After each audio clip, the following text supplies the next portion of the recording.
तरबूज को वाटरमेलन क्यों कहते हैं?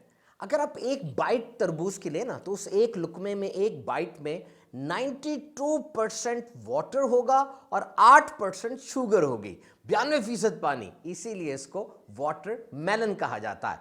तरबूज फल भी है और सब्जी भी, और सबसे पहले इसकी काश्त कुछ अंदाजों के मुताबिक अफ्रीका के गर्म सहराओं में हुई, जहां शदीद गर्मी होती है और सख्त पानी की हाजत होती है। वैसे चाइना में और जापान में अगर तरबूज को बतौर तोहफा दिया जाए तो इसको बहुत अच्छा समझा जाता है, और हकीकत भी यही है कि सख्त गर्मियों में ठंडा ठार तरबूज ये प्यास भी बुझाता है, प्यास कम भी लगती है और पूरे जिस्म को बड़ी ज़बरदस्त ठंडक पहुंचाता है।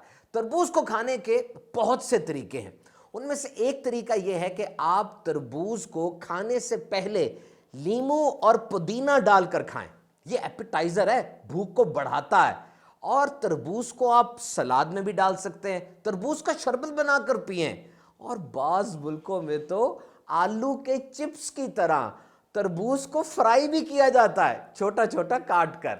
अच्छा, ये तरबूज खरीदना जो है ये एक बड़ी रिस्की सरमायाकारी है, पता नहीं मीठा निकले या ना निकले। इसके 3 टेस्ट हैं। सबसे पहले आप तरबूज को उठाकर देखिए, अगर ये वजनी हो तो समझ लीजिए मीठा है। और नंबर 2, इस तरबूज के ऊपर एक जर्द रंग का, पीले रंग का पैच होगा, एक निशान होगा। अगर वो निशान मौजूद है तो फिर काफी गुमान है कि ये पक चुका है। और तीसरी निशानी ये है कि इसको ठोक कर देखिए, बजा कर देखिए। इससे क्या होगा? अगर तो ऐसी सख्त सी आवाज आती है जैसे ठोकने से आती है, फिर तो नहीं।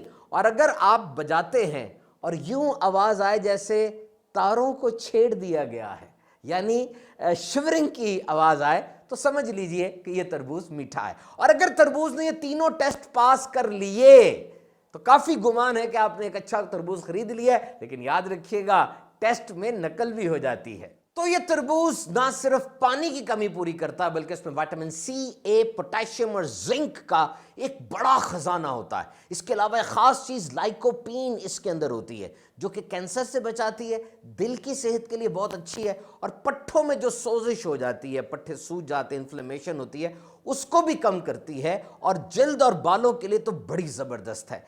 एक तरबूज में उसके साइज के एतबार से तकरीबन 300 से 500 तक बीज होते हैं, और ये बीज भी बड़ी गजाइत वाले होते हैं अगर इनको रोस्ट करके खाया जाए। ये बीज आप रोस्ट कर सकते हैं जी, थोड़ा सा जैतून का तेल डालें, नमक डालें, दारचीनी छिड़क लें, लीमू का जूस डालें और थोड़ी सी चीनी डाल लें। और अगर ज्यादा जायकादार बनाना हो तो फिर चिली पाउडर इस्तेमाल कर सकते हैं। कम से कम ये जंक फूड, बर्गर, पिज्जाज वगैरह से तो बहुत ही ज्यादा गजाइत वाली चीज है। बहरहाल तरबूज खाइए, रमजान मुबारक में इसको ज्यादा से ज्यादा इस्तेमाल कीजिए और खूब सेहतमंद रहिए।